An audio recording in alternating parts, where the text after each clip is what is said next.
ओम मंगलम भगवान विष्णु मंगलम गरुड़ध्वज मंगलम पुंडरीकाक्ष मंगलायस्तनो हरि हरि ओम पवित्र पवित्रो वा सर्वावस्थांगतोऽपि वा जय स्मृत पुंडरीकाक्षं सावाह्याभ्यंतर शुचि ओ पुंडरीकाक्ष पुनातु ओम पुंडरीकाक्ष पुनातु ओम पुंडरीकाक्ष पुनातु त्राचम्यम 3 बार आचमन कराइए। ओम केशवाय नमः ओम माधवाय नमः ओम नारायणाय नमः हस्तौ प्रचाल्य ऋषिकेशाय नमः श्री गोविंदाय नमो नमः। यजमानस्तमस्तं कुर्यातः हरिः ओम स्वस्ति न इन्द्रो वृधस्रवाः स्वस्ति नः पूषा विश्ववेदाः स्वस्ति नस्तार्क्ष्यो अरिष्टनेमिः स्वस्ति नो बृहस्पतिर्दधातु श्री च ते लक्ष्मी च पत्न्या बहोरात्र पार्श्वे नक्षत्राणि रूपमस्मिन् व्यात्तं मा इसरण्यखाड मम महिकाड सर्वलोकं महिकाड। आइए आत्मा चत पुष्प लेके सबसे पहले ठाकुर जी महाराज का ध्यान करते हैं। कृष्णाय वासुदेवाय हरे परमात्मने प्रणतक्लेशनाशाय श्री गोविंदाय नमो नमः। वसुदेवसुतां देवं कंसचारूढमर्दनं देवकी परमानंदं कृष्णं वन्दे जगद्गुरु। ओम भूर्भुवस्सुवः ध्याये ध्यानं समर्पयामि। ठाकुर जी महाराज के पास छोड़ दीजिए। ओम ठाकुर जी महाराज के सुंदर सा टीका लगाएंगे, चंदन स्पर्श करवा दीजिए। श्रीखंडम चंदनाम दिव्यम गंडाद्यम सुवनोहरम विलेपनम सौराश्रेष्ठ चंदनाम प्रतिगृह्यताम। ओम भूर्भुवस्सुवः चंदनम ते चंदनम समर्पयामि अच्छदानम ते अच्छदानम समर्पयामि। ठाकुर जी महाराज को पुष्प अर्पण करेंगे। माल्यादीनि सुगंधीनि मालात्यानि वे प्रभो मया हितानि पुष्पाणि पूजार्थं प्रतिगृह्यताम्। पुष्पमालां तो पुष्पमाला समर्पयामि द्रव दक्षिणां तो द्रव दक्षिणां समर्पयामि। ठाकुर जी महाराज को दक्षिणा अर्पण करेंगे। हरिः ओम हिरण्यगर्भः समावर्तताग्रे भूतस्य जातः प्रतिरेक आसी सदा ध्यावतेम कस्मै यावेका देव विदेम। द्रव दक्षिणां तो द्रव दक्षिणां समर्पयामि। तदोपरांत आत्मा चत पुष्प लेके जो सर्वोच्च अपना ग्रंथ श्री भागवत जी का ध्यान करेंगे। सच्चिदानंद रूपाय विश्वोत्पत्त्यादि हेतवे तापत्रय विनाशाय श्री कृष्णाय वयं नमः। कस्तूरी तिलकं ललाटपटले वक्षस्थले कौस्तुभं नासाग्रे वरमौक्तिकं करतले वेणुकरे कंकणं सर्वांगे हरिचन्दनं सुललितां कण्ठे च मुक्तावली गोपास्त्री परिवेष्टितो विजयते गोपाल चूड़ामणि गोपाल चूड़ामणि। ओम भूर्भुवस्सुवः श्री राधा के चरण कमलेभ्यो नमः। ध्याये ध्यानं समर्पयामि। भागवत जी के पास छोड़ दें। भागवत जी का सुंदर सा टीका करेंगे। श्रीखंडम चंदनाम दिव्यम गंडाद्यम सुमनोहरम विलेपनम सौराश्रेष्ठ चंदनाम प्रतिगृह्यताम्। ओम भूर्भुवस्सुवः चंदनम ते चंदनम समर्पयामि अच्छदानम ते अच्छदानम समर्पयामि। पुष्पमालां ते पुष्पमालां समर्पयामि। माल्यादीनि सुगंधीनि मालात्यानि वे प्रभो मया हितानि पुष्पाणि पूजार्थं प्रतिगृह्यतां पुष्पमालां ते पुष्पमाला समर्पयामि द्रव्यदक्षिणां ते द्रव्यदक्षिणां समर्पयामि। भागवत जी को दक्षिणा अर्पण करेंगे। हरि ओम हिरण्यगर्भः समावर्तताग्रे भूतस्य जातः पतिरेक आसीत् सदा ध्यामुते मां कस्मै हविका विधेम द्रव्यदक्षिणां ते द्रव्यदक्षिणां समर्पयामि। तदोपरान्ते आत्मच्चत पुष्प लेके श्री सुखदेव जी महाराज का ध्यान करेंगे। यम प्रजंतमनुपे तमपेत कृत्यं द्वैपायनो बृहका तेरे आजुआव पुत्रेति तन्मयतया तरवो विनेदो तम सर्वभूत हृदयं मुनिमानतोऽस्मि। ओम भूर्भुवस्वः श्री सुखदेवाय नमः। ध्याय ध्यानम समर्पयामि। सुखदेव जी महाराज के टीका करेंगे। आइए चंदन लगवाए। श्री गंधम चंदनाम दिव्यम गंडाद्यम सुमनोहरम विलेपनम सूरश्रेष्ठ चंदनाम प्रतिगृह्यताम चंदनम ते चंदनम समर्पयामि अच्छदानं ते अच्छदानं समर्पयामि पुष्पमालां ते पुष्पमालां समर्पयामि द्रव्यदक्षिणां ते द्रव्यदक्षिणां समर्पयामि। सुखदेव जी महाराज को दक्षिणार्पण करें।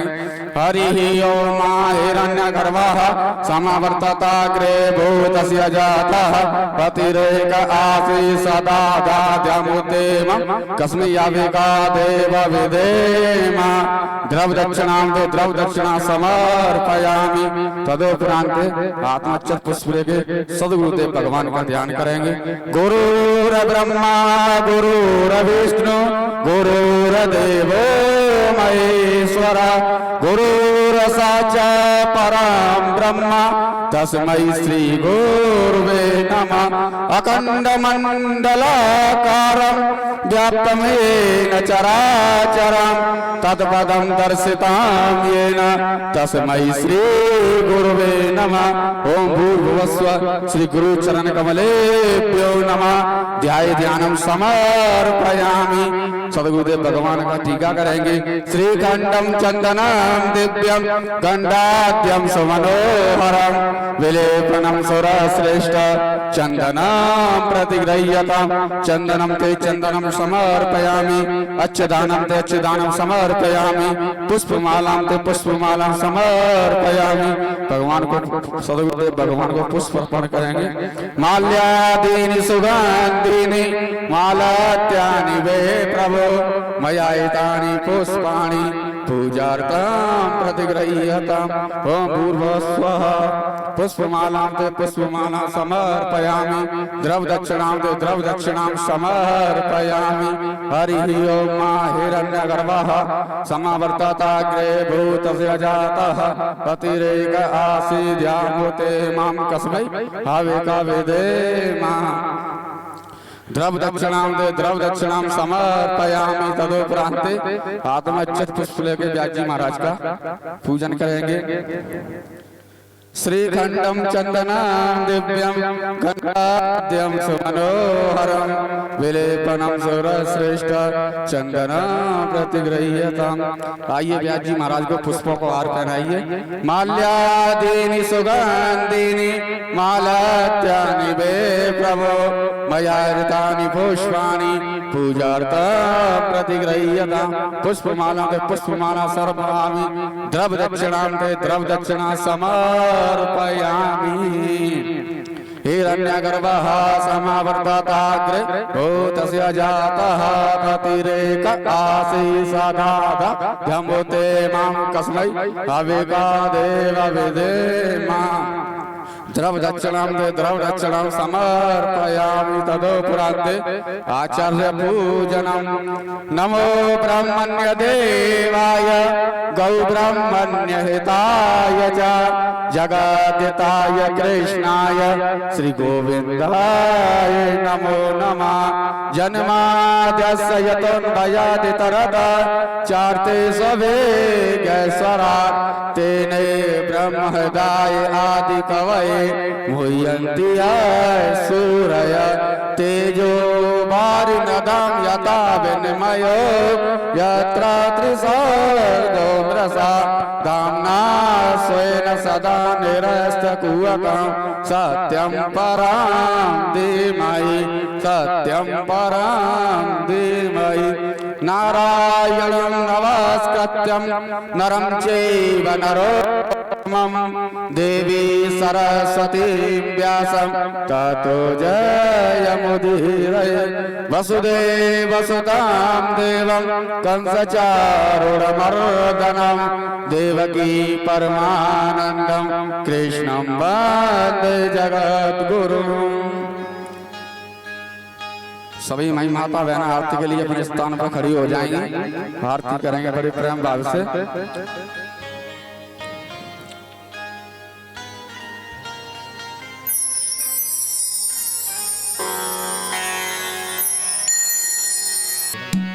श्री भागवत भगवान की आरती, पापियों को पाप से तारती। श्री भागवत भगवान की आरती, पापियों को पाप से तारती। श्री भागवत भगवान की आरती, पापियों को पाप से तारती। ये भागवत भगवान की है आरती, पापियों को पाप से तारती। ये अमर ग्रंथ ये मोक्ति पंथ ये पंचम वेद निराला, सब ज्योति जलाने वाला। ये अमर ग्रंथ ये मोक्ति पंथ ये पंचम वेद निराला, नव ज्योति जलाने वाला। हरि नाम यही हरि नाम यही हरि नाम यही हरि धाम यही हरि नाम यही हरि नाम यही हरि नाम यही हरि धाम यही। भग के मंगल की आरती, पापियों को पाप से तारती। भागवत भगवान की है आरती, पापियों को पाप से है तार। ये शांति गीत पावन पुनीत पापों को मिटाने वाला, हरि दर्श कराने वाला। ये शांति गीत पावन पुनीत पापों को मिटाने वाला, नव ज्योति जलाने वाला।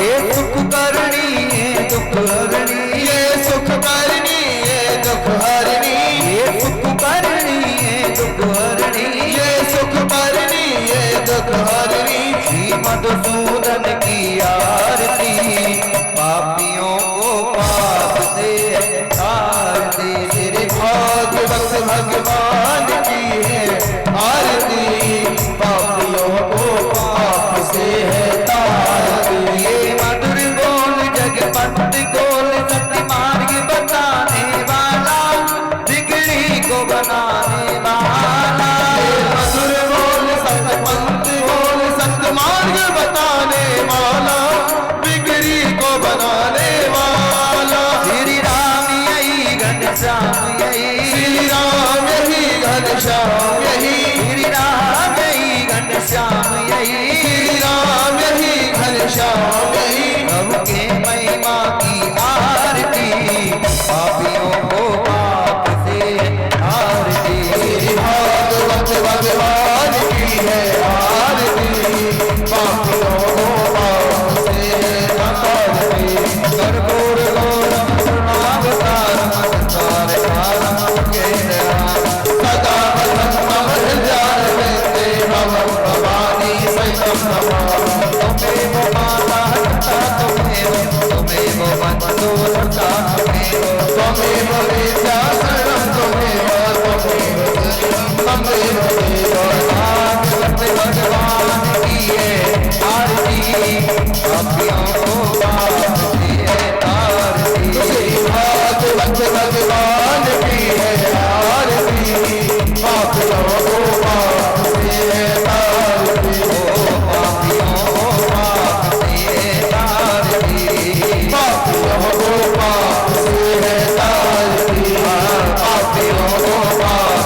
कणरेपि हरितिक्यं दर्शयामि हरिः ओं माध्योः शान्तिरन्तरिक्षगं शान्तिः पृथिवी शान्तिरापः शान्तिरोदयः शान्तिः वनस्पतयः शान्तिर्विश्वे देवाः शान्ति ब्रह्म शान्तिः सर्वगं शान्तिः शान्तिरेव शान्तिः सामा शान्तिरेधि जतो जतः समीहसे ततो नो अभयं कुरु सन्नः कुरु प्रजाभ्यो वयं नः वसुभ्यः सुशान्तिर्भवतु हरिः ओं जगनेन जगन्मय जन्त देवस्थानि धर्माणि प्रथमान्यसन्नः तेहनाकं महिमानः चचन्त यत्र पूर्वे साध्यः सन्ति देवाः हरिः ओम्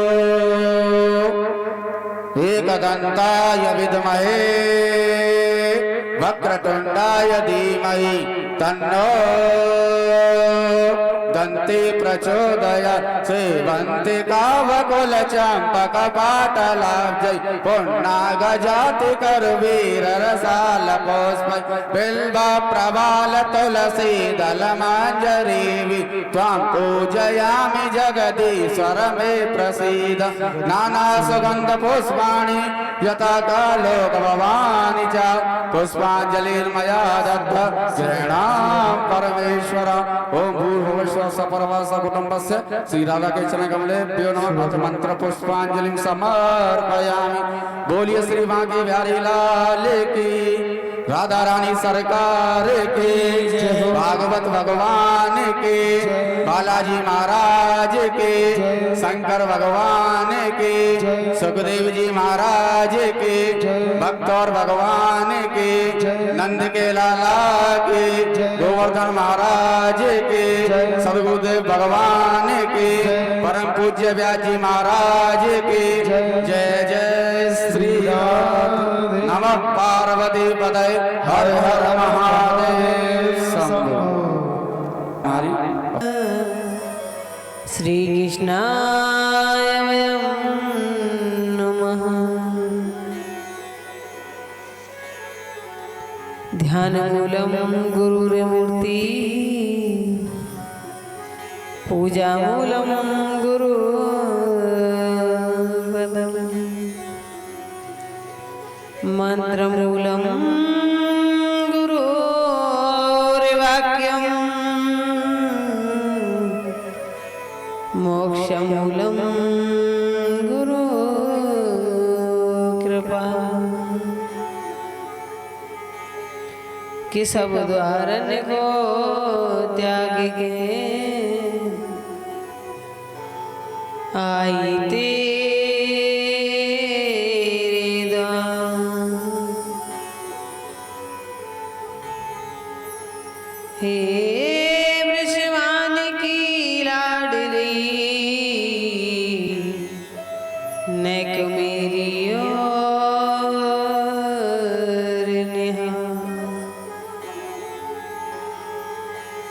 आइए हनुमंत विराजिए कथा करूं मति अनुसार प्रेम सहित गादी धरूं मेरी रखियों लाज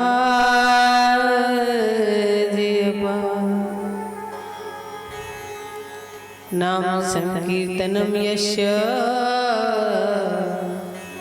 सर्व पाप प्रणाशनम प्रणामो दुख समनस्तम नमामि हरि पदम नमामि हरि परम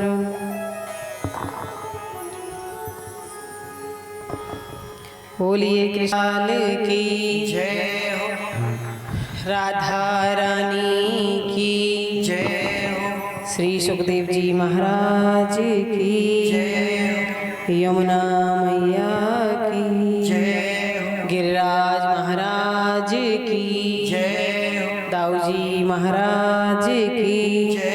नगर देवता की, क्षेत्र देवता की, स्थान देवता की, भू देवता की, अपने अपने गुरु देवता की, बालाजी महाराज की, श्याम बाबा की, अपने अपने माता पिता की। जय जय राम, जय जय राम, जय जय राम।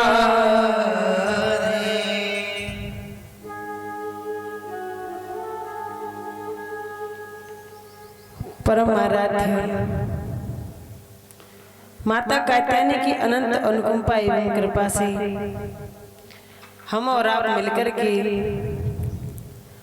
आज 5वें दिवस की कथा का पान करने के लिए एकभूत हुए हैं, इकट्ठे हुए हैं।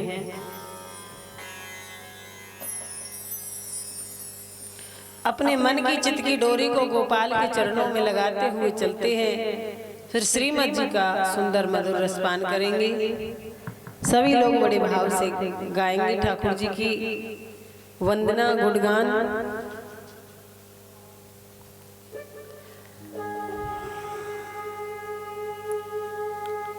गोविंद मेरो है, गोपाल मेरो है, गोविंद मेरो है, गोपाल मेरो है, गोविंद मेरो है, गोपाल मेरो है, गोविंद मेरो है, गोपाल मेरो है, श्री बांके बिहारी नंदलाल मेरो है, श्री बांके बिहारी नंदलाल मेरो है, ओ श्री बांके बिहारी नंदलाल मेरो है, श्री बांके बिहारी नंदलाल मेरो है, गोविंद मेरो है, गोपाल मेरो है, गोविंद मेरो है, गोपाल मेरो है, गोविंद मेरो है, गोपाल मेरो है, गोविंद मेरो है, गोपाल मेरो है।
है। ओ श्री रमण बिहारी नंद लाल मेरो है। श्री रमण बिहारी नंद लाल मेरो है। ओ गोविंद मेरो है गोपाल मेरो है। गोविंद मेरो है गोपाल मेरो है। गोविंद मेरो है गोपाल मेरो है। गोविंद मेरो है गोपाल मेरो है। ओ श्री बांके बिहारी नंद लाल मेरो है। ओ श्री रमण बिहारी नंद लाल मेरो है। ओ श्री रमण बिहारी नंद लाल मेरो है। श्री रमण बिहारी नंद लाल मेरो है। गोविंद मेरो है गोपाल मेरो है।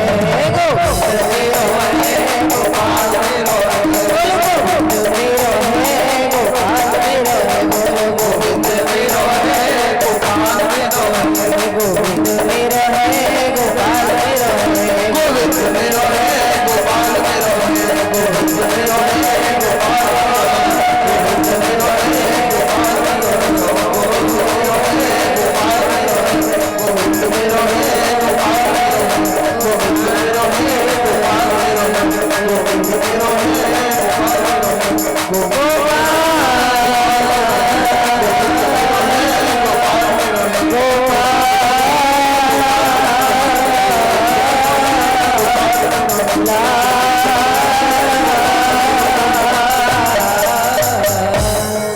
बोलिए कृष्ण कन्हैया लाल की जय।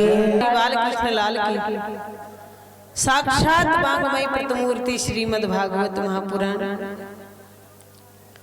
श्री सुखदेव जी महाराज परीक्षित राजा को लक्ष्य करके संपूर्ण जगत को श्रीमद् जी का रसपान करा रहे हैं और 7 दिन में मरने वाले व्यक्ति के मोक्ष का उपाय बतला रहे हैं। श्री सुखदेव जी महाराज कहते हैं, परीक्षित भगवान को गोकुल में छोड़ करके और वहां से कन्या को लेकर के जब वसुदेव जी महाराज लौट करके आए और आकर के जैसे ही जेल में प्रवेश किया सो जितनी भी हथकड़ियां बेड़ियां थी वो पुनः लग गई और जितने भी शत्रु थे वो सब जग गए, हथकड़ियां बेड़ियां लग गई। श्री सुखदेव जी महाराज कहते हैं, परीक्षित कहने का भाव क्या है कि जीव जब माया का श्रेय लेता है तो अनेकों शत्रु जग जाते हैं और वही जीव जब भगवान का श्रेय लेता है, भगवान की शरण लेता है तो सभी शत्रुओं का विनाश हो जाता है, सभी हथकड़ियां बेड़ियां खुल जाती हैं। और यही बता रहे हैं कि योग माया को लेकर जब जेल में प्रवेश किया तो सभी शत्रु उनके जग गए।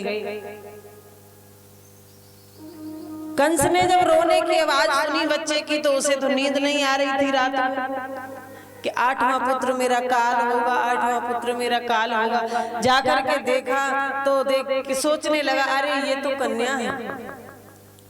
अन्य जो साथ में थे उन्होंने कहा, महाराज ये एक कन्या है ना, क्या पता इस कन्या का पति तुम्हारा काल हो जाए, इस कन्या से पुत्र पैदा हो वो तुम्हारा काल हो जाए। तो कंस ने देवकी से उस कन्या को छुड़ाया और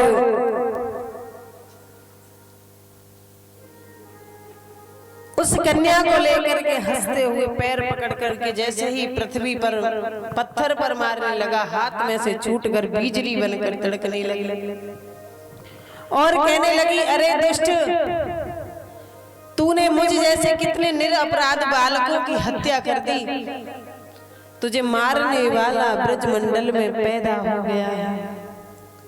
हाथ जोड़ के क्षमा मांगने लगा। ये तो बताओ ब्रजमंडल में कहां और कौन सी जगह पैदा हो गया मेरे मारने वाला? इतना तो नहीं बताऊंगी, लेकिन 84 कोस के ब्रजमंडल में तेरा मारने वाला पैदा हो गया।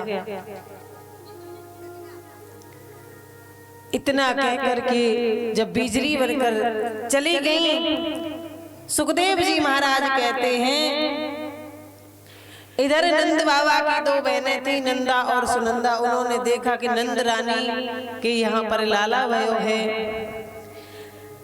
तो बड़ी जोर से खुश हुई और जोर जोर से चिल्लाने लगी, अरे भैया है वो रे, अरे भैया है वो रे। और नंद बाबा के पास पहुंची, जाकर के कहने लगी, अरे भैया नंद रानी के आज लाला भयो है। सभी गोकुलवासी, सभी ब्रजवासी उत्सव मना रहे हैं और सभी ने एक बड़ा सा गड्ढा खोद रखा है, उसमें कुंटलों दूध, कुंटलों दही, कुंटलों हल्दी मिला रखी है, और जो कोई जैसे कपड़े पहन के आए सबको उसमें डालते जाएं, और जब उसमें से निकले तो सब पीले पीले होके आ रहे हैं। सुखदेव जी महाराज कहते हैं कि ब्रज में बड़ी जोर को हल्ला भयो कि नंद रानी के यहाँ लल्ला भयो। सभी लोग, सभी ब्रजवासी लाला को बधाई दे रहे हैं, बधाई गा रहे हैं। कंस को तो बड़ी चिंता है। कंस सोचने लगा, अब ब्रजमंडल में मैं कहाँ ढूंढूं, कहाँ मेरे मारने वाला पैदा हो गया।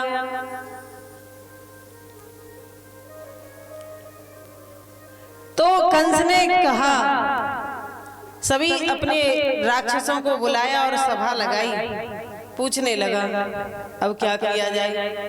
तो राक्षसों की बुद्धि जो होती है वो सही ना चले लेकिन गलत तो चलती ही है। बोले महाराज तुम्हें एक उपाय बताएं, इस महीने में जन्मे हुए सभी बच्चों को मरवा डालो पूरे ब्रजमंडल में से, तो उसमें ही तुम्हारे मारने वाला भी समाप्त हो जाएगा, मर जाएगा। इतनी सुनी तो पूछा कि ऐसे कैसे मरवा दे अपने बच्चों को, हमें देगा कौन मारने के लिए। तो कहा महाराज उसके लिए तो तुम्हें कोई ना कोई योजना खोजनी पड़ेगी। इतनी देर में पूतना जी आ गया और पूतना ने कहा भैया ये काम तो मैं बड़ी आसानी से कर सकती हूँ। कंस ने कहा तुम कैसे कर सकती हो? कि देखो मैं घर घर जाऊंगी और बच्चों को दूध पिलाऊंगी अपना, और मैं स्तनपान कराऊंगी, उससे बच्चे मर जाएंगे। बोले दूध पीने से कोई बच्चे मरते हैं? बोले स्तनपान कराऊंगी तो स्तनों में जहर लगा कर ले जाऊंगी। इतना कहा, बड़ा सुंदर सा श्रृंगार किया, इतना लंबा घूंघटा निकाला और पूतना सीधी मथुरा से जब आगे चली 84 कोस की तरफ, तो सबसे पहले गोकुल पड़ा। और गोकुल में क्या देखती है, बड़ी जोर का उत्सव चल रहा है। पूतना ने सोचा यहीं से आरंभ करती हूँ। ग्वाल वालों से पूछने लगी, अरे भैया यहाँ कैसा उत्सव है? कहने लगे अरे हमारे नंद बाबा के यहाँ चौथेपन में लाला भयो है, बुढ़ापे में लाला भयो है, बाका उत्सव चल रहा है। और पता है उत्सव कैसा चल रहा है? मक्खन होता है ना, बिलो बना करते हैं, उसमें जो कच्चा मक्खन निकलता है उसके ऐसे ऐसे लौंदे बनाकर एक दूसरे के मुंह में घटाघट फेंक रहे हैं। एक मैया तो बिना दांत वाली आ गई और उसने जोर से पूछा लाला कहा भयो है? सो एक मक्खन को लोंदा वा के मुंह में गयो और घटाक से पेट में पहुंच गयो, क्योंकि दांत तो थे नहीं जो मुंह में रुक जाता। और फिर मुंडे को चाट के पूछने लगी चारों तरफ जीव घुमा के लाला अरे यहाँ कहा भयो है? अरे दादी इतने बड़े मक्खन के लोंदाए सटक गई, अभी तुझे नहीं पता चला यहाँ कहा भयो है? अरे यहाँ नंद रानी के यहाँ लाला भयो है। पूतना ने कही हमें भी दर्शन करने हैं। तो पूतना को भोले वाले ब्रजवासी सोचने लगे हो सकता है नंद रानी की कोई बचपन की सखी होगी, इसे जरूर भेज कराओ। तो ग्वाल वाल पूतना को लेकर वहां पहुंचे जहां पर मैया अपने लाला को पालना में झुला रही थी। और पूतना को वहां छोड़कर ग्वाल वाल तो आ गए। पूतना ने इतना लंबा घूंघटा निकाल रखा है।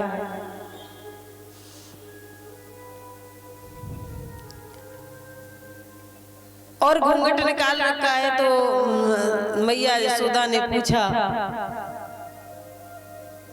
अरे बहना तुम कहाँ से आई हो?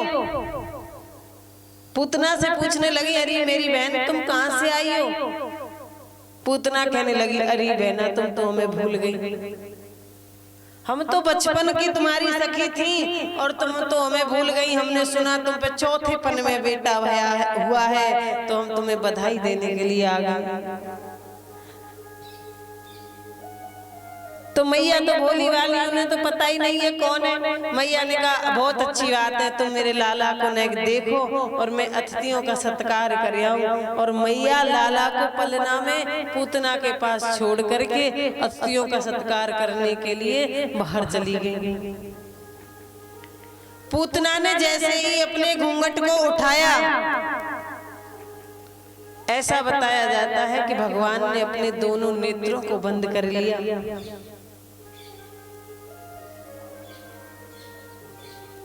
जब दोनों नेत्र बंद कर लिए पूतना को देखकर भगवान ने, तो संतों ने कई भाव बना दिए। कोई संत कहता है कि भगवान वैकुंठ में जगह देख रहे थे कि जो गति यशोदा मैया को मिलने वाली थी वो अब इन मौसी जी को मिलेगी।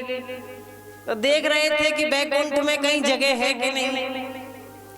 कोई कहता है भगवान सोच रहे थे कि दो ही अवतार सबसे श्रेष्ठ हैं, दोनों ही अवतारों में सबसे पहले राक्षसियों का वध करना पड़ता है।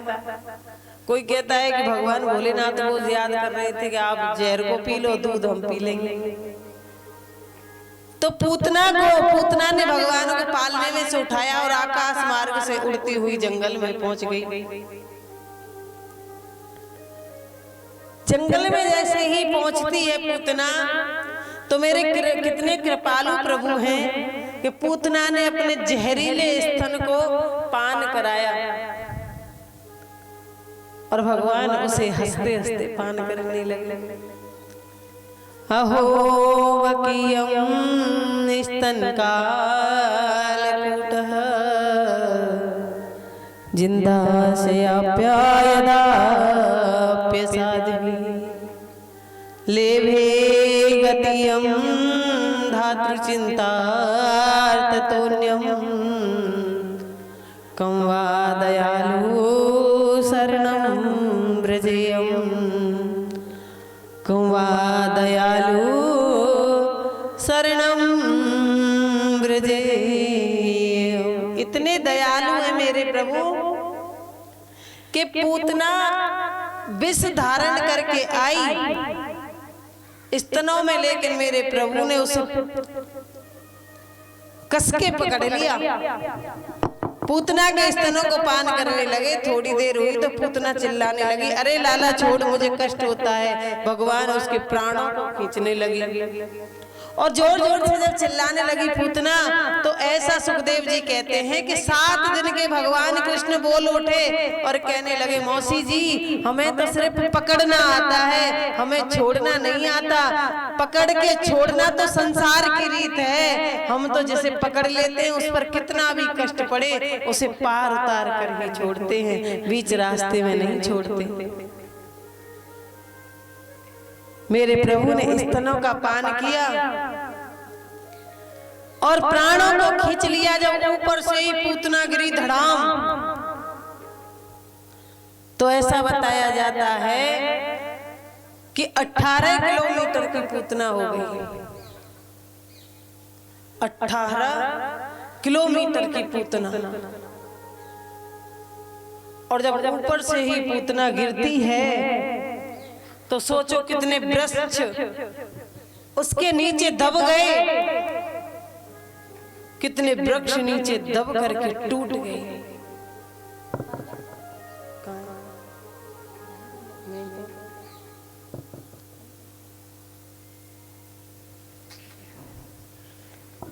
इतने वृक्ष उनके नीचे दब करके टूट गए। सुखदेव जी महाराज कहते हैं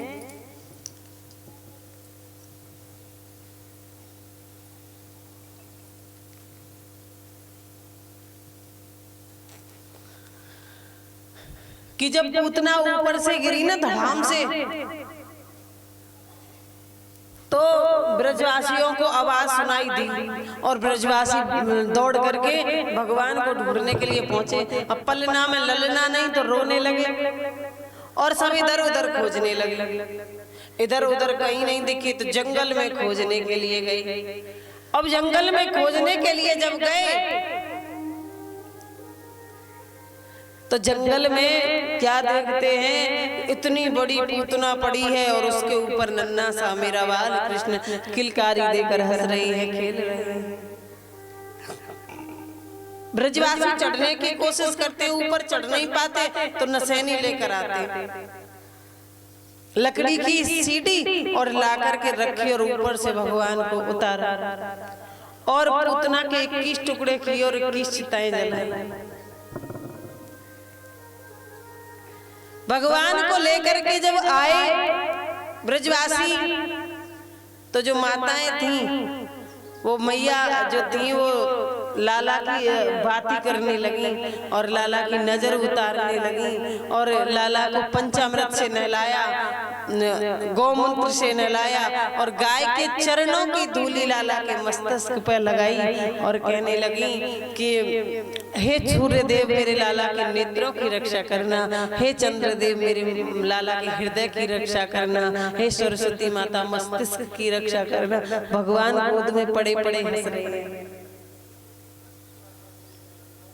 भगवान इसलिए हंस रहे हैं कि मैया जिनको तू याद कर रही है ना, उन सब का बाप तो तेरी गोद में पड़ा है।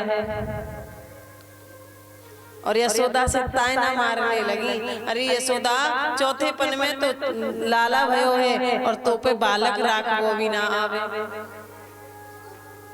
और लाला को फिर पुनः सब आशीर्वाद देने लगे। ब्रजवासी आज भगवान को भी आशीर्वाद दे रहे हैं और ब्रजवासी कहने लगे कि जियो श्याम लाला,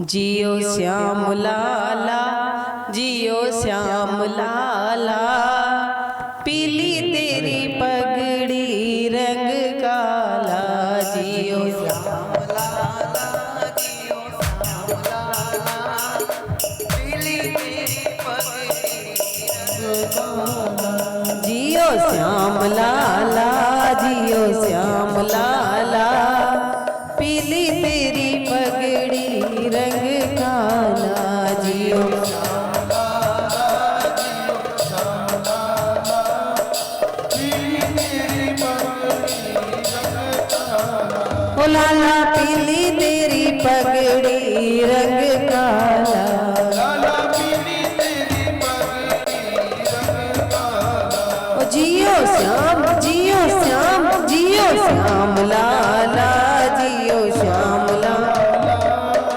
पीली तेरी पगड़ी रंग काला, जियो श्याम लाला, पीली तेरी पगड़ी रंग काला। जय श्री श्याम।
मत रो मेरे लाला उआ उआ, मत रो मेरे लाला उआ उआ, समझाई रही तो है सुनंदा भुआ, समझाए रही तो है सुरता हुआ, ओ समझाई रही तो है सुनंदा भुआ, समझाए रही तो है सुरता हुआ। जियो श्याम जियो श्याम जियो श्याम लाला जियो श्याम लाला, पीली तेरी पगड़ी रंग काला, जियो पीली तेरी पगड़ी रंग काला हो,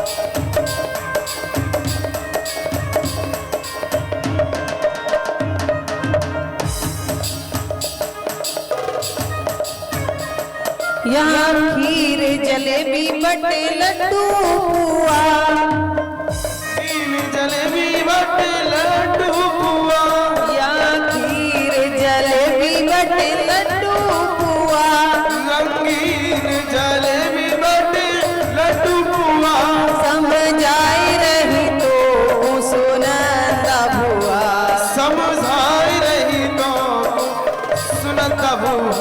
जियो श्याम जियो श्याम जियो श्याम लाला जियो, श्याम लाला, पीली तेरी पगड़ी रंग काला, जियो श्याम लाला, जियो श्याम लाला, पीली तेरी पगड़ी रंग काला, लाला पीली तेरी पगड़ी रंग काला, लाला पीली तेरी पगड़ी, लाला पीली तेरी पगड़ी रंग काला, लाला पीली तेरी पगड़ी, लाला पीली तेरी पगड़ी रंग काला।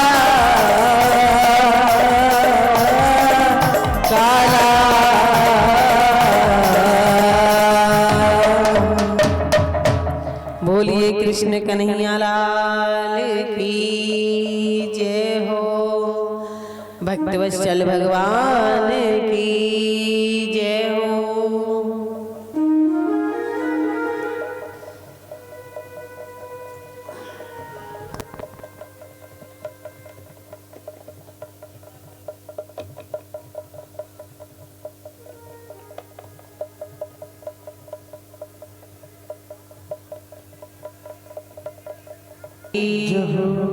राधा रानी की,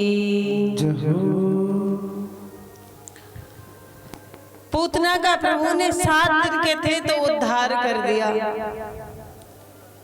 भगवान कृष्ण को मैया ने कभी भगवान नहीं माना, कनुआ कनुआ करके अपने हाथों से माखन चलाती हैं, अपने हाथों से बिलो बना करती हैं, अपने हाथों से मक्खन खिलाती हैं, मिश्री खिलाती हैं। और नंद बाबा के यहाँ पर 9 लाख गाय हैं, लेकिन जिस घर में 9 लाख गाय हो उस घर में सोचो दास दासी कितने होंगे। हजारों दास दासी होते हुए भी मैया अपने हाथों से लाला की सेवा करती है। जब भगवान को अपने हाथों से लालन पालन किया तो मेरे प्रभु घुटवन घुटवन चलने लगे। एक दिन घुटवन घुटवन चलते चलते मेरे प्रभु ने एक लीला की और नंद बाबा भगवान ठाकुर जी की सेवा में लगे हुए थे तो सालिग्राम की सेवा कर रहे थे। सालिग्राम को नहलाया धुलाया और रख दिया। सालिग्राम छोटे से होते हैं, बड़े चिकने से। तो भगवान घुटवन घुटवन चल के आए और बाबा तो चादरा ओढ़कर ध्यान मग्न है, भगवान के ध्यान में लगे हुए हैं। भगवान ने आकर उस सालग्राम को उठाया और ऐसे करके देखा, सो मुंह में रख लिया। अब मुंह में रख लिया, मुंह फूल गया इतना बड़ा। अब बाबा की ध्यान जब टूटा, बाबा ने देखा चारों तरफ सालग्राम कहाँ गए।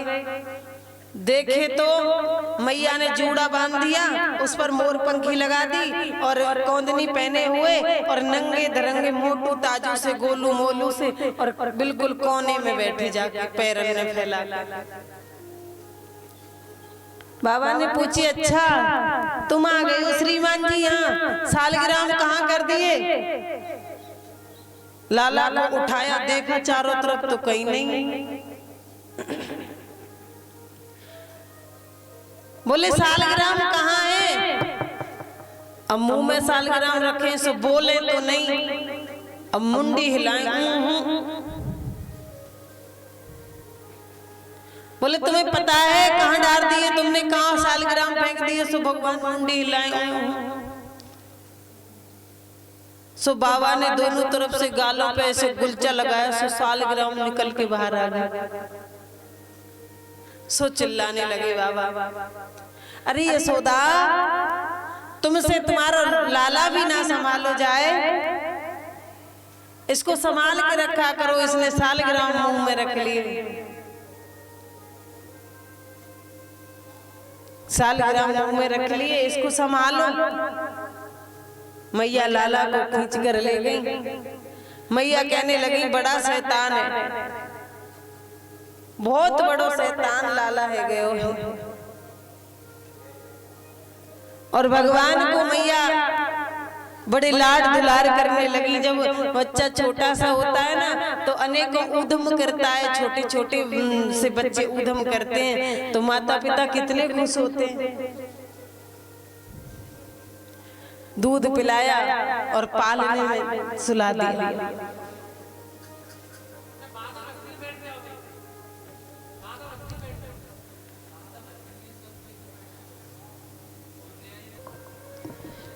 और मैया ने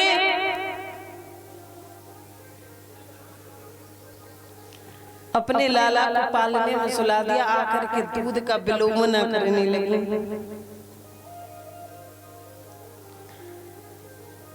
भगवान घुटवन घुटवन चलते थे तो थोड़े खड़े होने की कोशिश करते हैं, तो जैसे खड़े होते हैं फिर गिर जाते हैं, फिर खड़े होते हैं फिर गिर जाते हैं। और मैया इस बात को देखती बड़ी प्रसन्न होती हैं।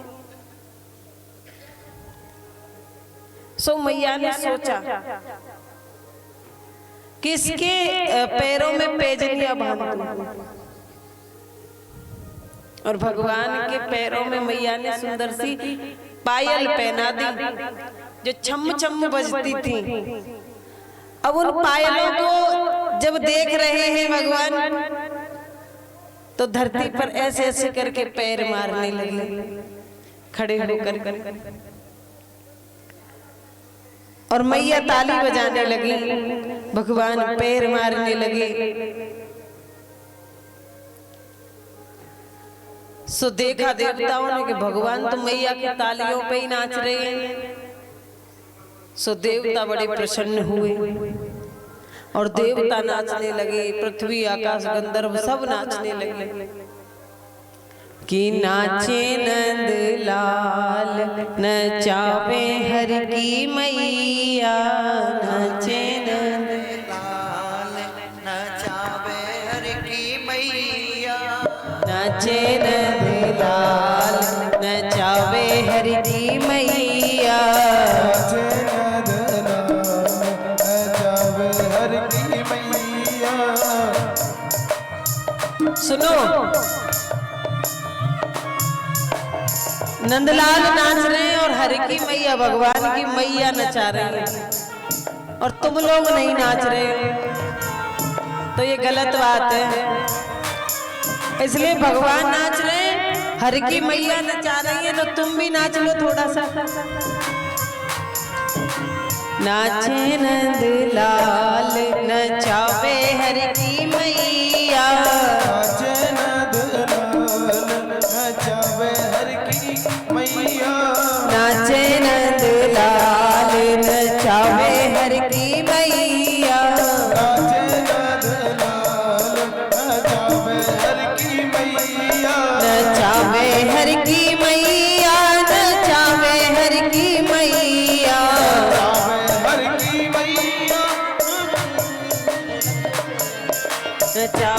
हर की मैया नचावे हर की मैया हर की मैया नचावे हर की मैया और नाचे नंदलाल नचावे हर की मैया नाचे नचावे हर की मैया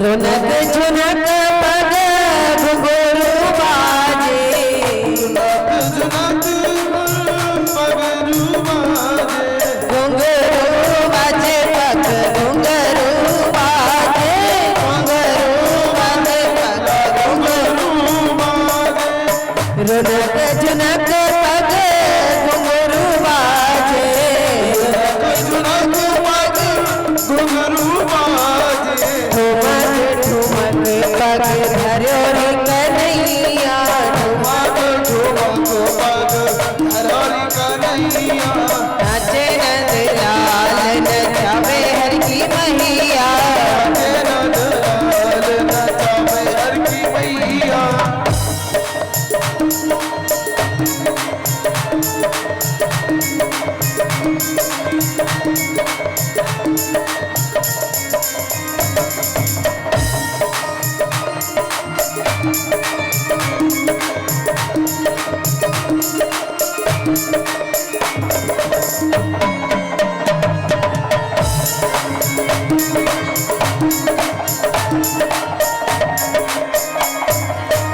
मथुरा में हरि जन्म लियो जी मथुरा में हरि जन्म लिया है जन्म लियो जी हरि जन्म लियो जी जन्म लिया रे जन्म लिया रे मथुरा में हरि जन्म लियो जी मथुरा में हरि जन्म लिया रे गोकुल में पग धरे रे कन्हैया पग धरे कन्हैया और नाचे नंदलाल नचावे हर की मैया नंदलाल नचावे हर की मैया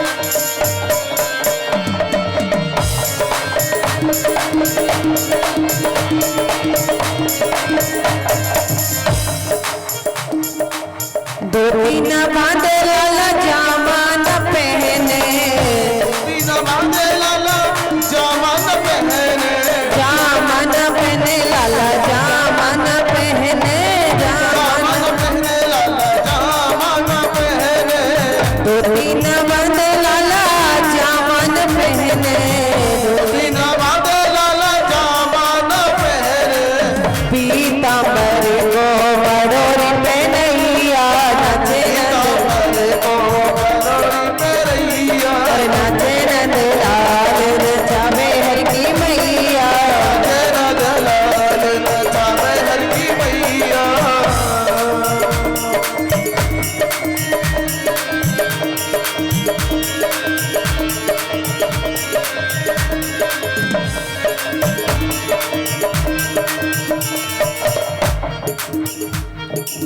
टोपी न ओढ़े लाला स्वाफा न बांधे बिना ओढ़े लाला स्वापन बांधे टोपी न ओढ़े लाला स्वाफा न बांधे बिना ओढ़े लाला स्वापन बांधे स्वाफा न बांधे लाला स्वाफा न बांधे स्वापन बांधे लाला स्वापन टोपी न ओढ़े लाला स्वाफा न बांधे बिना पहरे लाला स्वापन बांधे मोर मुकुट को बड़ोरी पहनैया को बड़ोरी पहरैया नाचे नंदलाल नचावे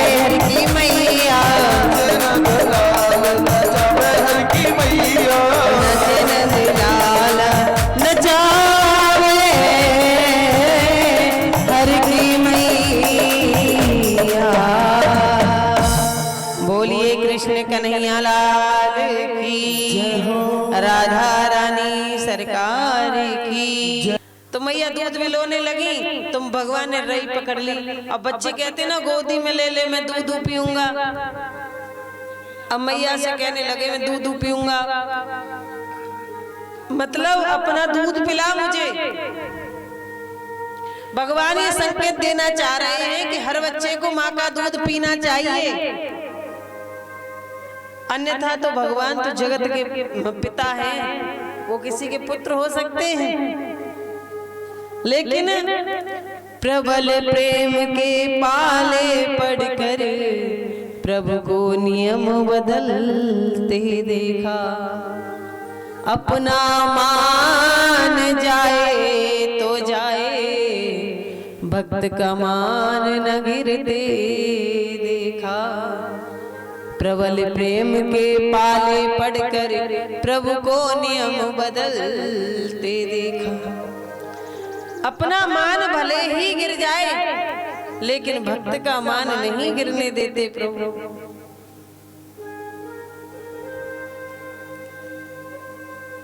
मैया ने रई को पकड़ लिया, लाला ने, मैया बहुत समझाती हैं, अरे लाला देख तेरे लिए माखन निकालूंगी, फिर भगवान को गोद में ले लिया। इधर भोलेनाथ देख रहे हैं कि कितनी सुंदर लीला मेरे प्रभु कर रहे हैं गोकुल में। तो भोलेनाथ से रहा ही नहीं गया और सीधे गोकुल में आ गए। जब भोलेनाथ गोकुल में आए, मैया के द्वार पर आकर अलख जताने लगे, अलख जगाने लगे, अलख निरंजन, अलख निरंजन। मैया कहने लगी, अरे बाबा तेरा ऐसो अजीब सो रूप,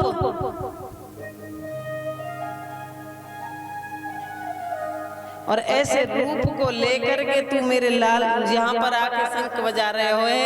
मेरो लाला अभी मैंने पालना में सुलायो, मेरो लाला जाग जाएगा, इसलिए यहाँ पर शंख मत बजाओ। सुखदेव जी महाराज कहते हैं, मैया कहने लगी मोतीन के भरे हार तुम्हें दे दूं, सोना चांदी के भरे हार तुम्हें दे दूं, लेकिन तुम यहाँ से चले जाओ, मेरो लाला बड़ो सुंदर सो है, अगर तुमने देख लियो तो तुम तो नजर ही लगा दोगे, और तुम्हारे रूप को देख के वो मेरो लाला डर जाएगा। भोलेनाथ कहते हैं, मैया जैसे काल भी डरे, वो तुम्हारा लाला किसी के रूप को देख के थोड़ी ना डर जाएगा। अरे बाबा तुम बात मत बनाओ, यहाँ से जाओ। बोले मैया एक लालसा लेके आया हूँ कि तेरे लाला के दर्शन हो जाएं, तो मैं तेरे लाला के दर्शन करने आया हूँ। मैया ने तो तुरंत गेट बंद कर दिया, भागो यहाँ से। भोलेनाथ ने आगे कुचलने लगे, सो भगवान ने लीला की और मेरे प्रभु जोर जोर से रोने लगे। अब तो दासियों से कहा मैया ने कि जाओ जल्दी बल बाबा को ढूंढ के लाओ, वो बाबा कहाँ गया। दासी गई, जाकर के देखा तो बाबा तो एक वृक्ष के नीचे बैठकर ध्यानमग्न बैठे हैं, और दासी कहने लगी बाबा से कि चल रे योगी नंद भवन में, तो यशोदा मात बुलावे, बाके लाला को नजर लगी है, तो पैराही नौन करवावे।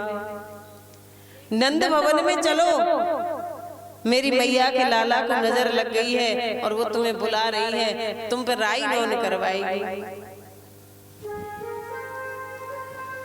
भोलेनाथ कहने लगे राई नौन तो तुम्हारी मैया जब करवाएगी जब अपने लाला को हमको दिखाएगी, वो दिखाती तो है नहीं।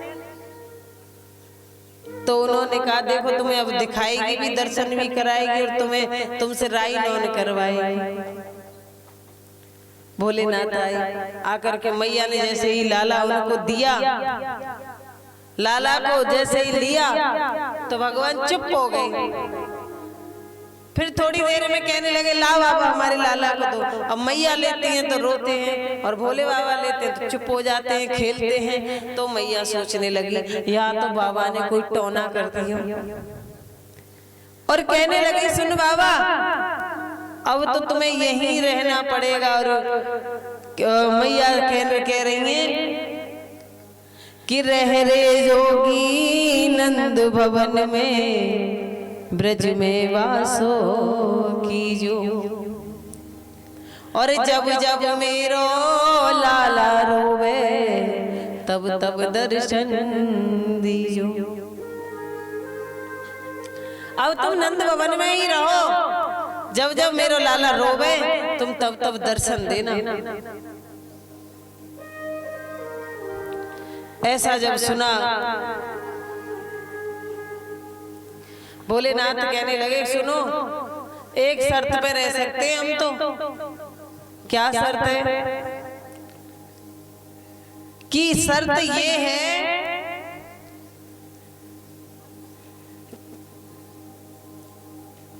ये है कि तुम्हारा लाला का जब स्नान हुआ करे ना तो उसका नहाया हुआ जल पानी हमारे सिर पे होके गुजरा करे। अगर ऐसी शर्त मंजूर है तो हम यहाँ रह सकते हैं। कहने लगे ठीक है मंजूर है। आज भी गोकुल में जब भगवान का अभिषेक होता है ना भगवान के विग्रह का, तो भगवान का जो विग्रह का अभिषेक होता है वो जल भोलेनाथ के ऊपर होकर निकलता है। बोलिए नंदेश्वर महादेव की। और भगवान नंद भवन में रहने लगे। श्री सुखदेव जी महाराज कहते हैं परीक्षित दर्शन करने के लिए देवता भी तरसते हैं। वो भगवान ग्वाल वाल और ब्रजवासियों के साथ मग्न होकर घूमते हैं। मैया ने एक दिन लाला को सुला दिया और आकर के दूध विलोने लग गई। लाला ने काजल की डिब्बी ली और आधे गाल पर काजल पोत लिया और आधे गाल पर काजल पोत कर मैया को और रोते हुए खोजते हुए जा रहे हैं मैया का।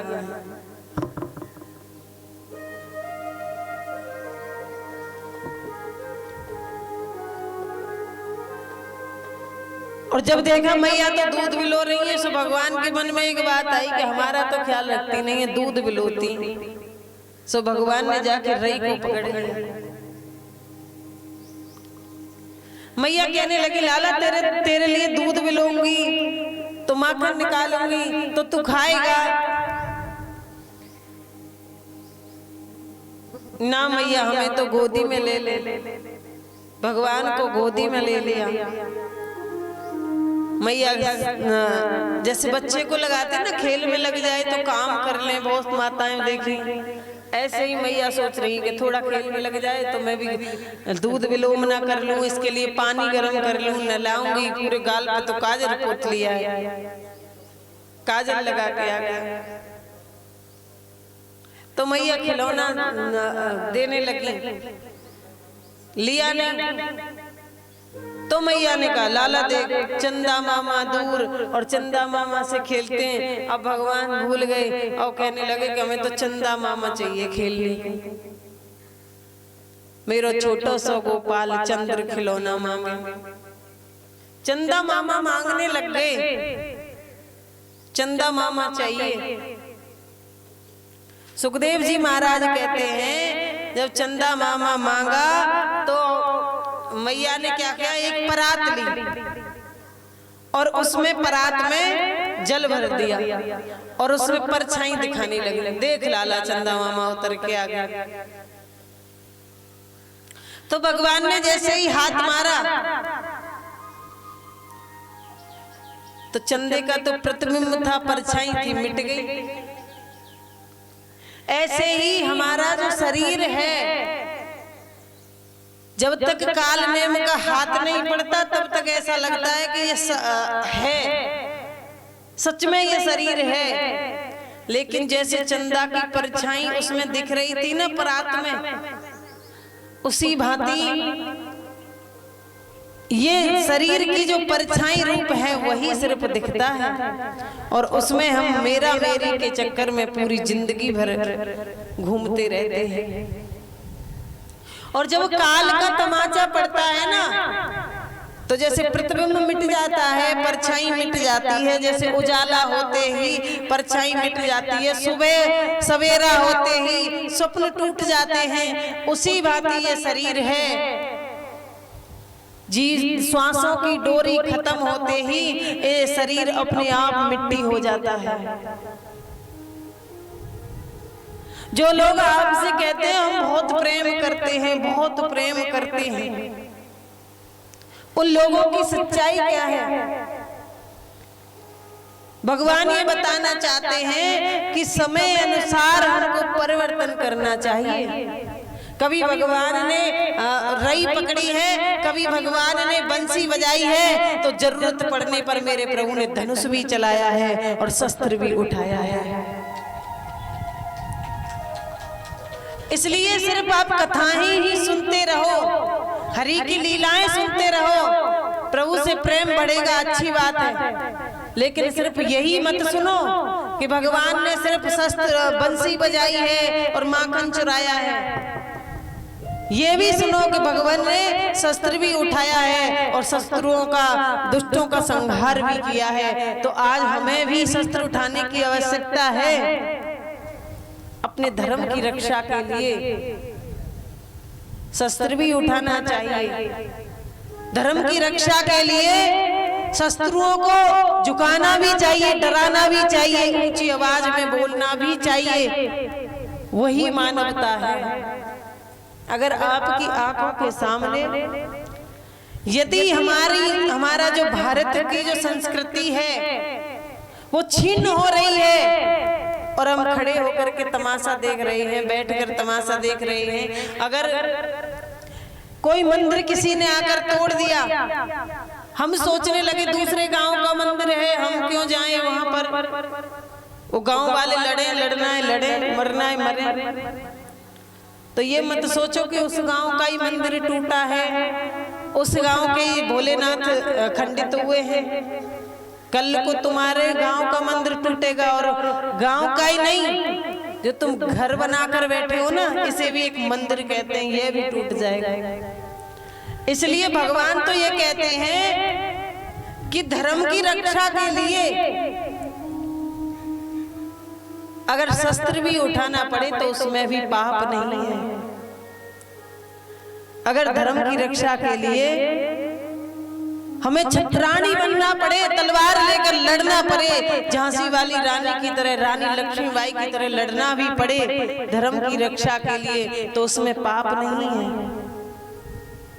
धर्म की रक्षा के लिए यदि हमारे पुत्रों को लड़ना पड़े, हमारे भाइयों को लड़ना पड़े, तलवार उठानी पड़े या फिर हथियार उठाना पड़े, उसमें पाप नहीं है। लेकिन याद रखना, जब तक सनातन संस्कृति है, जब तक धर्म है अपना, तब तक जीवन है। अन्यथा तो राक्षस तो आज भी इस पृथ्वी पर हैं, कहीं नहीं गए।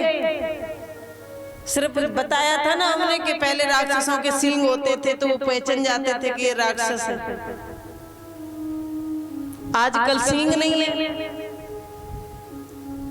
लेकिन राक्षस तो आज भी है। अगर आपके धर्म पर कोई आघात करे तो एकजुट होकर के उससे खबरदार करना चाहिए। उसके लिए शस्त्र उठाना भी पड़े तो कोई पाप नहीं, उसे रोक देना चाहिए एकजुट होकर। जैसे एक बंधी हुई झाड़ू होती है ना, बंधी हुई झाड़ू होती है, कचड़े को साफ करती है, और जब झाड़ू बिखर जाती है तो वो खुद कचड़ा बन जाती है। भगवान ने 7 दिन के ने पूतना मार दी थी। एक दिन मैया ने भगवान को सुला दिया तो भगवान ने तृणावत का उद्धार कर दिया। मेरे प्रभु चंद्र खिलौना इसलिए मांग रहे हैं कि हम संतों की संतान, ये बताना चाहते हैं भगवान के शरीर पर कितना भी गुमान कर लो, धन पर कितना भी गुमान कर लो, लेकिन जिस दिन काल नेम का तमाचा पड़ेगा उस दिन रहेगा तो सिर्फ सत्य ही, सिर्फ परम ब्रह्म, कुछ भी नहीं रहने वाला। इसलिए इस पर ज्यादा गुमान ना करके धर्म की रक्षा के लिए हमें जीवन पर्यंत साहस रखना चाहिए और प्रेरणा दूसरे को देनी चाहिए, स्वयं जागरूक धर्म के प्रति रहना चाहिए।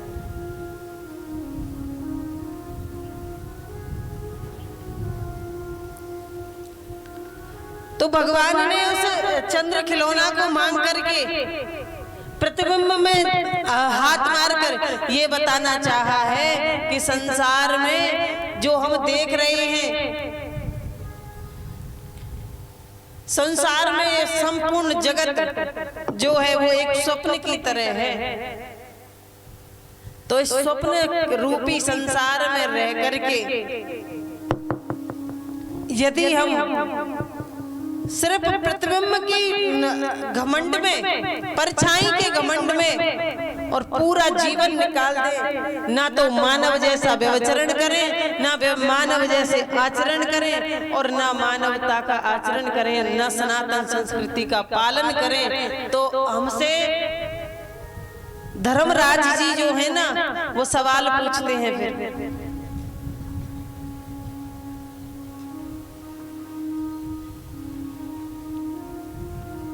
धर्मराज युधिष्ठिर,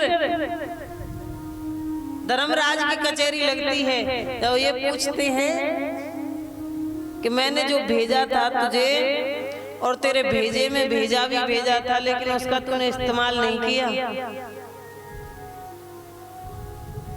इसलिए जो ठाकुर जी ने तुम्हारे लिए दिया है उसका इस्तेमाल करिए। 2 आंखें दी हैं तो उससे धर्म और अधर्म को देखिए। ज्यादा से ज्यादा आप मंदिरों से जुड़िए, सनातन संस्कृति से जुड़िए, ज्यादा से ज्यादा आप गौशालाओं से जुड़िए, क्योंकि मेरे प्रभु ने तो आधी जिंदगी तो गाय चारण में ही निकाल दी। गौ चारण में गाय चराने जाते थे पैदल पैदल ब्रजमंडल में।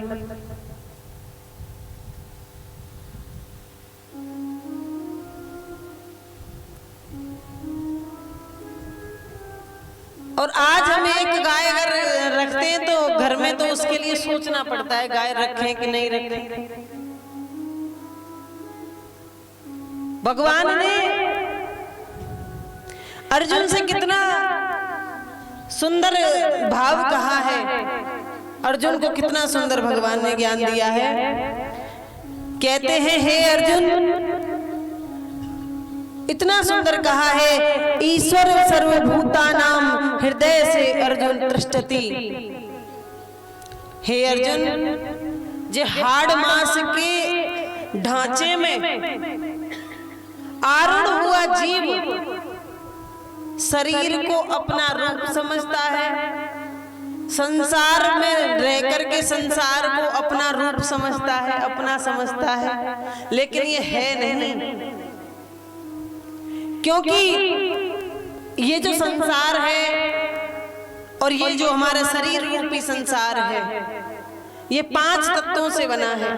चित्त जल पावक गगन समीरा पंच तत्व यह है। संसार और शरीर सब कुछ 5 तत्वों से मिला है। और एक बात याद रखना, जो चीज आपको यहाँ से प्राप्त हुई है वो यहीं छूट जानी है, नहीं तो आप देखें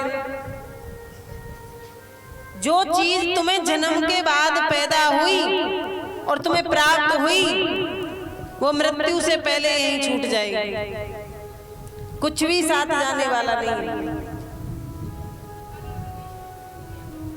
ये शरीर भी ऊपर से तो सिर्फ जीवात्मा आती है, ज्योतिर्बिंदु, और ये शरीर भी इस अग्नि जल मिट्टी वायु आकाश पृथ्वी इनसे पैदा हुआ है, और ये शरीर यहीं मिट जाना है, यहीं रह जाना है। और जो लोग ये कहते हैं तुमसे कि तुमसे हम अधिक बहुत प्रेम करते हैं, बहुत अधिक प्रेम करते हैं, उन लोगों की सच्चाई क्या है?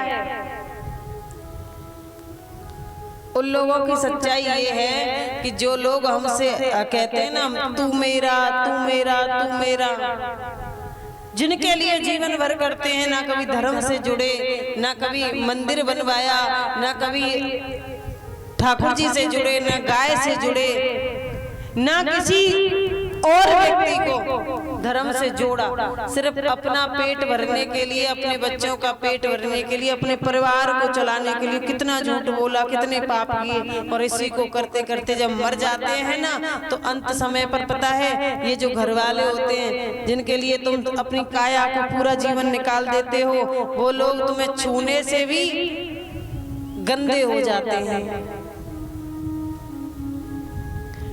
जब तुम मरे हुए पड़े हो ना, मरे मतलब 5 तत्वों से बना हुआ खिलौना 5 तत्वों का बन गया हो, मिट्टी में मिल गया हो, और वो जमीन पर फिर कितने भी बेड और एसी आपने लगाए, कितने भी आपने 10-10 हजार के गद्दे मंगाए, लेकिन सबसे उतार करके एक फूस बिछाकर और उसमें धरती में, बस ये सबका एंड यहाँ पर है, जमीन पर धरती में लिटा लेते हैं। और फिर घर वाले जिस घर को तुमने पूरे जीवन भर अनमोल शरीर को झोंक करके और बनाया था, तुम्हें ले जाने के बाद उस घर को साफ करते धोते हैं। जो पत्नी, जो बच्चे, जो पति तुमसे ये कहते थे कि तुम्हारे बगैर तो घर में एक क्षण भर मन नहीं लगता, तुम कहीं चले जाते हो तो बिल्कुल खाली खाली घर लगता है, वो लोग क्या करते हैं कि हमारे ऊपर रोते हैं, और रोने के बाद जब मिट्टी में मिट्टी मिल जाती है, जाकर अग्नि में अग्नि मिल जाती है, तो फिर वो नहाते हैं, शुद्धि कराते हैं, घर की शुद्धि, जिसको तुमने एक एक पाई पाई करके जोड़ जोड़ कर बनाया उसकी शुद्धि, अपने शरीर की शुद्धि, और कपड़े जो पहने हो उन्हें धोते हैं, साफ करते हैं, और जो कपड़े तुम पहन करके खत्म हुए थे वो फेंक देते हैं।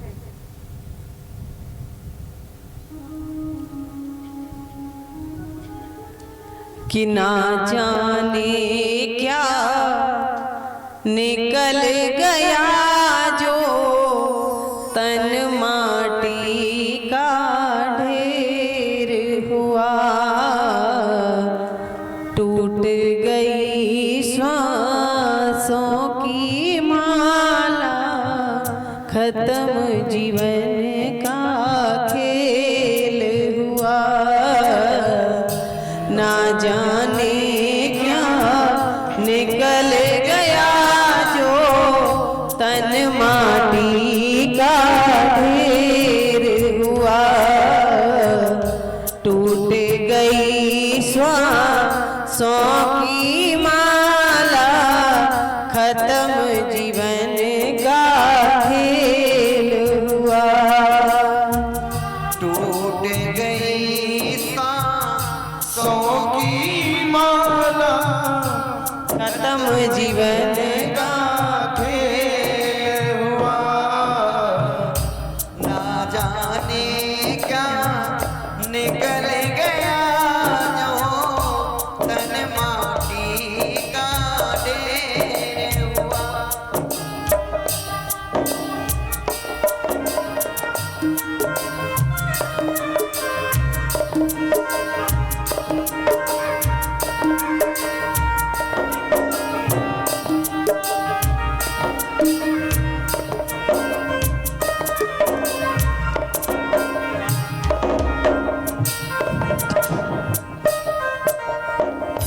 कोई कहे श्री राम निकल गए, कोई कहे भगवान निकल गए, कोई कहे श्री राम निकल गए, कोई कहे भगवान निकल गए, कैसे सबकी आंखों के आगे तन से प्यारे प्राण निकल गए,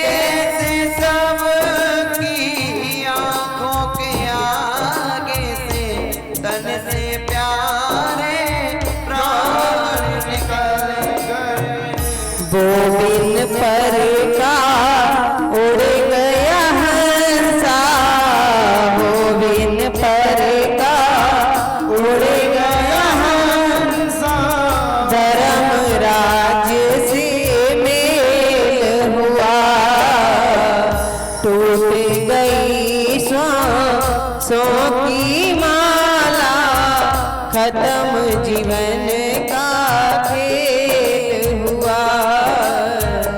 टूट गई सांसों की माला खत्म जीवन का खेल हुआ।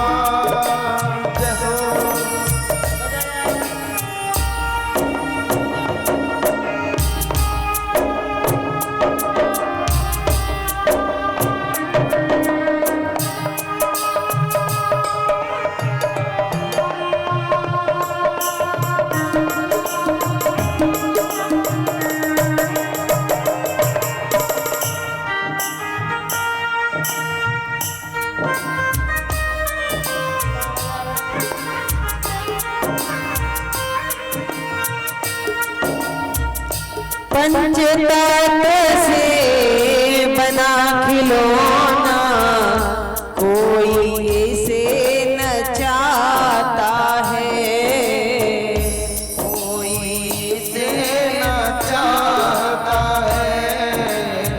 पंचतत्व से बना खिलौना कोई इसे न चाहता है।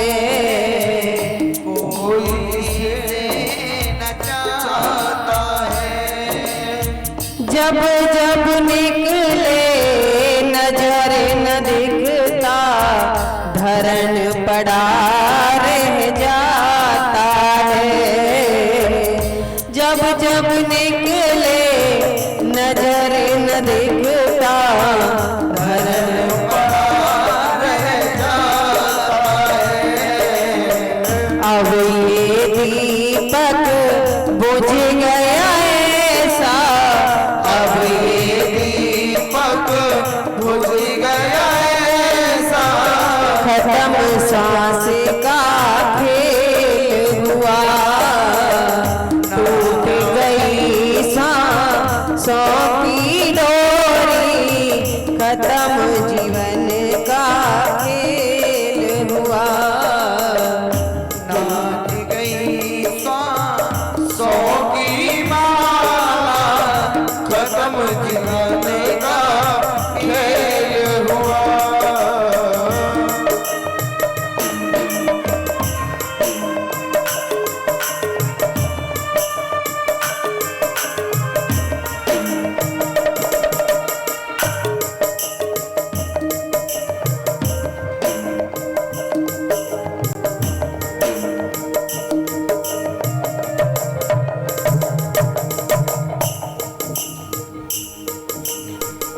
कैसी ममता घर वालों की हंस हंस के